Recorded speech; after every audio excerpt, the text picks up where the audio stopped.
And let's now cross the timeline as we bring you up to speed in the action inside the TVC-Ohio division.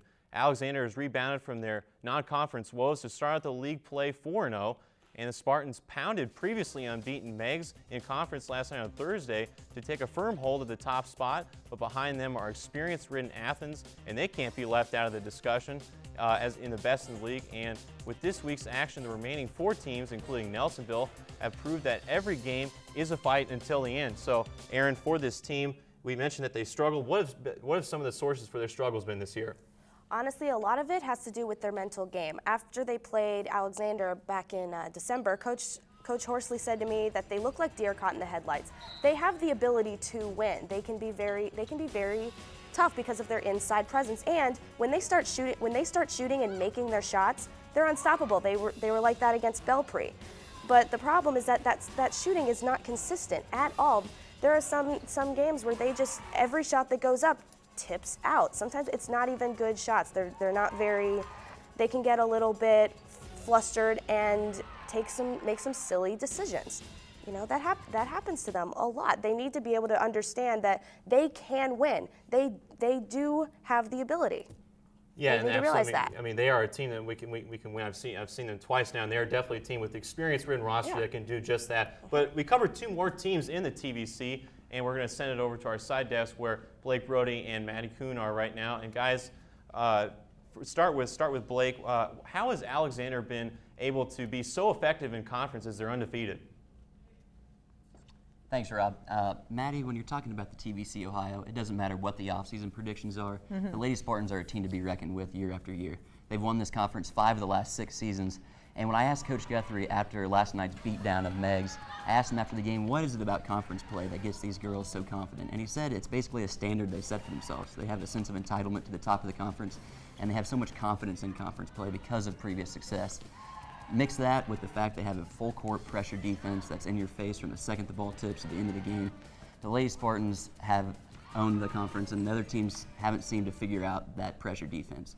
So while Alexander seems to be a familiar name at the top of the conference, your Nelsonville-York Lady Buckeyes are kind of rebuilding this year. What's something we can look at as a positive going on in the season? Excuse me. Well, Blake, what is the most positive part of their season so far is their leadership. With the first-year head coach in Amanda Dalton, it was evident that the 3 seniors, Kelly Cox, Chelsea Martin, and Maria Martinez, were going to have to step up big time, and they did, especially against Athens. They all scored in double figures. Maria Martinez posted up a double-double.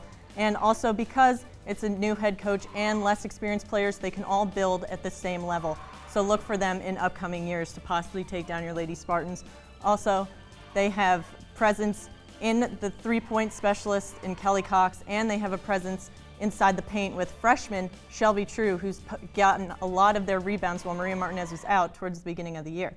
And also, the young players are getting valuable playing time, and that equals experience. So while it may not show in the box score, they're really much better than they look. So back to Rob. And I mean, both teams are certainly they're both in improving mode. Actually, Alexander improving because that team just has such high standards for themselves that they're talking with their coach. I mean, that's a team that really you should watch out for in the state. I mean, not only the TVC but the state. And Nelsonville's right there with them on the rebound. But while covering the TVC, we at Hardwood Heroes find ourselves at the crossroads of several different schemes and different styles of basketball on the court, and that sets the table perfectly for a segment called One-on-One.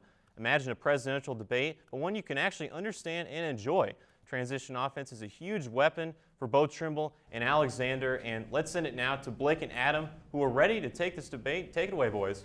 Thanks, Rob. Yeah, Blake, both teams really rely on this fast break, up-tempo style. Tell me a little bit about Alexander's style. Alexander, their style of offense completely stems from their defense. They have such a pressure defense that cause a lot of turnovers, and it really fuels their fast break offense. They have 2 very good guards in Kayla Radican and Whitney Doherty. They handle the ball really well, and they're very efficient at what they do. Yeah, Trimble's had a little bit of a tough time going with their offense, and they really rely on Taylor Savage and Jesse Spears, 2 of their premier ball handlers, to take control of their fast break offense. But they've turned it around in the past 2 games, and those players and also other players have contributed, and really they've been able to get a lot of easy baskets. Well, that's the same with Alexander. They run the off court or the fast break style so well that they find open teammates. I mentioned Doherty and Radican, but they have 4 scorers on the court at all times, and that makes it really easy on them. Absolutely. Well, both teams are going to look to their offenses to keep them in it throughout the year. Back to you, Rob. And it'd be safe to say that if these teams met at any time during the season, the score would be well into the 100s. But at the conclusion of every week, we at Hardwood Heroes will find and select a player of the week from the TVC.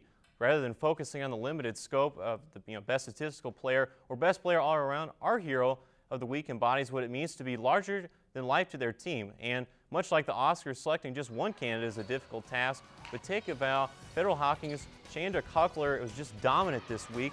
She had 13 points and 11 boards against Nelsonville on Wednesday, leading her team to a win, followed up by a 20-point, 15-rebound effort in a close loss to Trimble. She's the focal point on offense, and they look to get her the ball most of the time, and she's really a shutdown defender. And the thing about her is she likes to use her height inside. But for more on Kuckler, we're going to bring Matt Archibald back into the conversation. And Matt, what does she really mean to this Lancer club?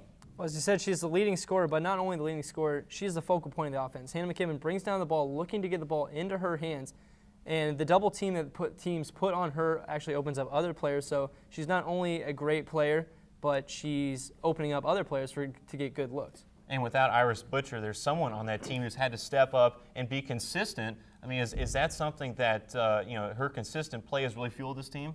Oh yeah, for sure. She's a very versatile player, and I think that's probably her number one thing. You can't double her down low in the blocks because she's too fast and athletic. She'll bounce outside and hit that mid-range jumper, as we love on this show so much. She'll hit that shot, and it spreads the floor, and she tears it up. Every night she's been a double-double machine this week, as you put it. Well, great information, Matt. We look for more from her down stretch. But that's going to do it for us from Studio A, but Hardwood Heroes is not done just yet. Visit our website at web.org/heroes for the most extensive TVC coverage around. Game recaps and video highlights, feature content, scores and schedules, and much, much more will be available there. We'll be back next week for the latest in TVC Hoops actions, but until then, time to be heroic.